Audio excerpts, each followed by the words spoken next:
Pasien-pasien ini yaitu tadi yang saya katakan ada biasanya mual gitu ya. Kemudian pasien-pasien ini memang diharapkan tidak sedang dalam keadaan hamil, tentu karena dia menggunakan radiasi yang cukup besar. Dari sini pasien-pasien akan mendapatkan informasi otot jantungnya ini masih berfungsi baik atau tidak, perfusi atau aliran darah ke otot-otot tadi masih baik atau tidak. Di rumah sakit pemerintah itu rata-rata di-cover oleh BPJS. Namun untuk pemeriksaan seperti PET scan itu pun ada yang beberapa ditanggung ataupun ada yang tidak. Kemudian lagi pasien-pasien yang saat ini sering dilakukan adalah dengan samarium.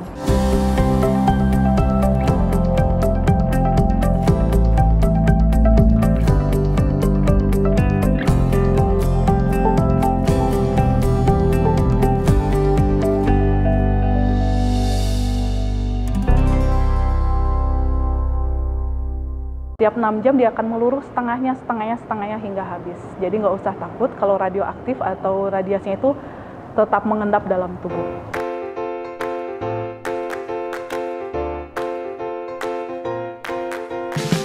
Assalamualaikum warahmatullahi wabarakatuh. Halo sahabat Ruang Dokter semua, semoga keluarga dan Anda sehat semua. Saya Risma, dokter spesialis kedokteran nuklir dari Bandung. Kali ini kita akan membahas sedikit tentang kedokteran nuklir itu bagaimana dan apa saja yang ada di dalamnya. Kalau misalnya ditanyakan apakah sakit atau tidak usah takut, karena memang kita pemberian radioaktif ini sakitnya hanya seperti kita disuntik gitu ya, seperti disuntik dimasukkan obat. Begitu juga pada saat diterapi yodium, biasanya diteteskan saja. Memang mungkin kalau dosisnya besar, ada pasien-pasien yang mengeluhkan mual sedikit, kemudian bengkak lehernya pada hari kedua atau ketiga setelah dia dirawat. Tapi tidak usah takut karena kita akan memberikan obat tambahan untuk itu.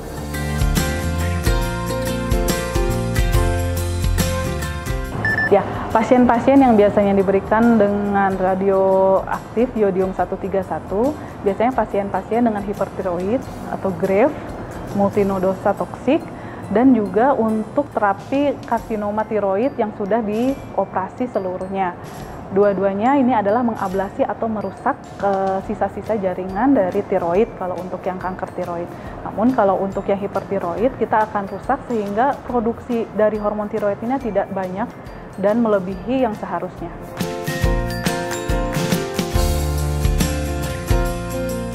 Pasien-pasien ini yaitu tadi yang saya katakan ada biasanya mual gitu ya. Kemudian pasien-pasien ini memang diharapkan tidak sedang dalam keadaan hamil, tentu karena dia menggunakan radiasi yang cukup besar.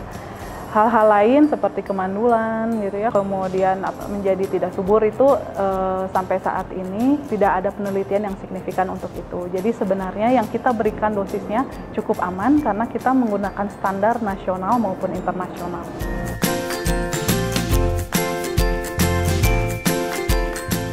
Efek yang mungkin pasti akan didapatkan, beberapa pasien adalah mengeluhkan menjadi hipotiroid. Itu tidak usah takut karena kita mengetahui bila pasien-pasien yang hipertiroid tidak dilakukan pengobatan dengan baik, akan lama-lama dia menjadi hipotiroid. Namun tentu sebelum dia sampai hipotiroid, dia memiliki beberapa keluhan-keluhan yang tidak bagus untuk tubuhnya. Oleh karenanya pada saat hipotiroid, pasien-pasien awalnya sudah kami berikan penjelasan sehingga nanti bila pasien-pasien hipotiroid ini memiliki gejala yang berkebalikan dengan hipertiroid, akan diberikan hormon levotiroksin atau pengganti dari hormon tiroid yang sudah tidak ada dalam tubuhnya.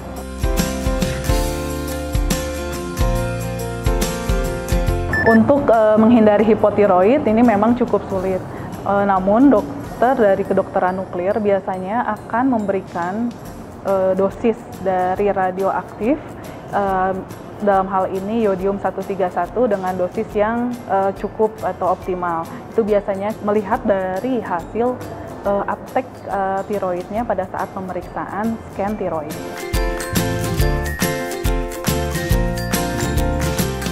Untuk pemeriksaan jantung, kita biasanya melakukan dua pemeriksaan, yaitu pemeriksaan sidik perfusi miokard dan yang kedua adalah pemeriksaan dengan MUGA. MUGA, multi-gated. Pasien-pasien yang dikirim dari penyakit jantung biasanya mengeluhkan, biasanya adalah pasien-pasien yang didiagnosa sebagai penyakit jantung koroner. Pasien-pasien ini akan kita lihat bagaimanakah otot-otot jantungnya, apakah memang masih hidup atau viable, atau malah sudah mati atau infark. Dari sini pasien-pasien akan mendapatkan informasi otot jantungnya ini masih berfungsi baik atau tidak, perfusi atau aliran darah ke otot-otot tadi masih baik atau tidak. Kemudian kalau untuk pemeriksaan dengan MUGA, kita bisa mengetahui ejeksi fraksi atau volume pompa jantung ke dalam tubuh ini seperti apa. Ini merupakan salah satu gold standar di kami.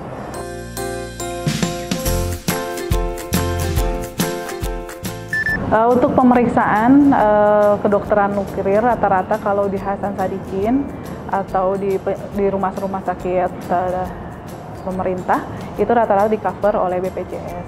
Namun untuk pemeriksaan seperti PET scan itu pun ada yang beberapa ditanggung ataupun ada yang tidak. Di Indonesia ada beberapa rumah sakit dengan center kedokteran nuklir seperti rumah sakit swasta atau pemerintah. Nah, pasien-pasien memberikan range harga yang berbeda-beda. Tentunya memang karena menggunakan radioaktif yang tidak bisa dibuat secara mudah, dari harga mungkin memiliki beberapa variasi yang berbeda.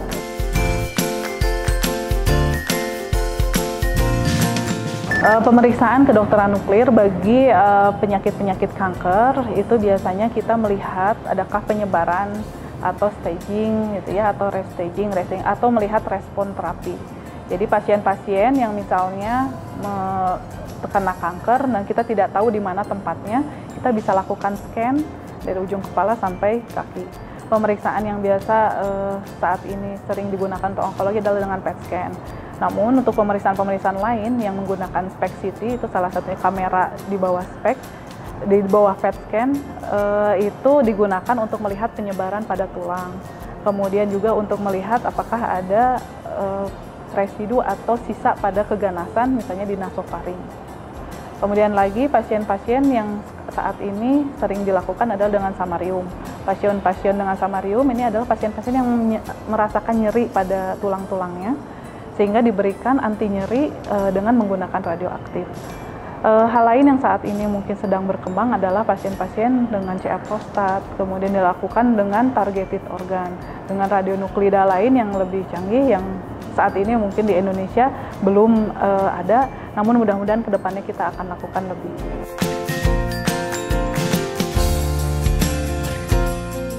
Sarana kedokteran nuklir di Indonesia masih sangat mungkin terbatas, namun kedepannya kita akan terus melakukan pengembangan-pengembangan di setiap provinsi. Saat ini mungkin baru ada 14 rumah sakit yang akan terus bertambah seiring dengan waktu, karena memang saat ini memang sangat dibutuhkan untuk melakukan pemeriksaan kepada pasien-pasien yang tentunya memiliki kebutuhan pemeriksaan lebih atau lebih advance, terutama di bidang onkologi, kardiologi, dan kemudian juga dengan endokrin. Ya, untuk investasi pada alat-alat kedokteran nuklir memang tidak murah, tapi tidak bisa juga disebut mahal karena memang apa yang didapat dari pemeriksaan di kedokteran nuklir ini memiliki manfaat yang cukup besar. Oleh karena itu kami mendorong pemerintah untuk terus menambah center dari kedokteran nuklir. Demikian pembahasan singkat tentang ilmu kedokteran nuklir. Semoga semua ini menjadi manfaat buat kita semua. Sampai jumpa, saya Dr. Isma. Assalamualaikum warahmatullahi wabarakatuh.